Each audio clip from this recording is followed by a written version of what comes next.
This is a video showing how to use the signal generator with the ramp function. So first, I will go ahead and select the signal generator icon on the left-hand side.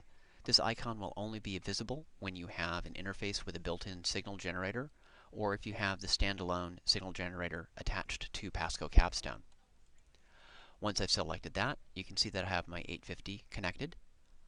I will open up the first output.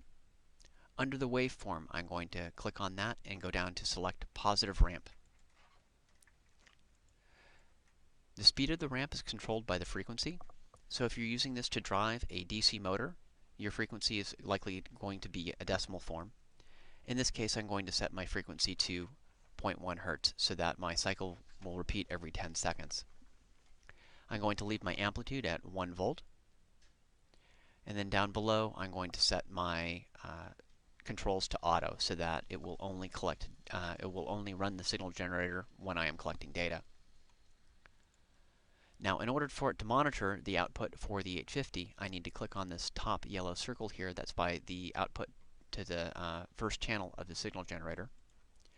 And I'm going to select the output voltage current sensor. Once I've done that, now I can go to my graph screen and assign my vertical axis to that voltage output. Now we can see the behavior of the ramp function. When I hit record, you'll see something strange happens. It's set to 0. The reason for that is that the signal generator is specific to each page within your workbook.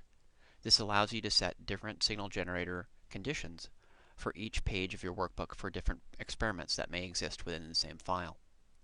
So we're going to go ahead and repeat the same process that we did with the first page by selecting positive ramp, changing the frequency to 0.1 Hertz, and then selecting the auto for the start condition so that it will only collect data, or rather, it will only generate the signal when I'm collecting data.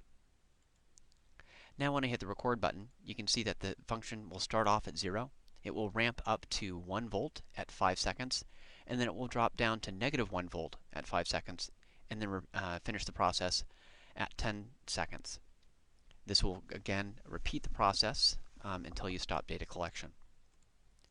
For those cases where you only want a positive output for your ramp function, we can set a positive offset to the output for the signal generator. We'll go ahead and do that by selecting the signal generator icon again. And this time we're going to set the voltage offset to 1 volt. This will mean that the signal generator will start off with an amplitude of 1 volt. It will increase to a voltage of 2 volts at 5 seconds, and then it will drop down to 0 output at the 5-second mark. We'll go ahead and repeat that process here. I'll go ahead and close down the signal generator, and I'll click record. So you can see that we started off at 1 volt. It will climb to 2 volts at 5 seconds, then it will drop to 0, and then continue ramping up, and repeat this process once every 10 seconds. Now, if you wanted your signal generator to start off with an amplitude of 0, but continue this positive ramp, we can also shift the phase for this display. We'll do that by going to the phase shift here on this entry mark below the sweep type. And let's go ahead and change this to 180 degrees. So we'll go ahead and close this window down again. Close down the signal generator window. And now when we hit the record button, it will start off with a 0 amplitude. It will climb to a magnitude of 2 volts at 10 seconds, and then it will repeat this process.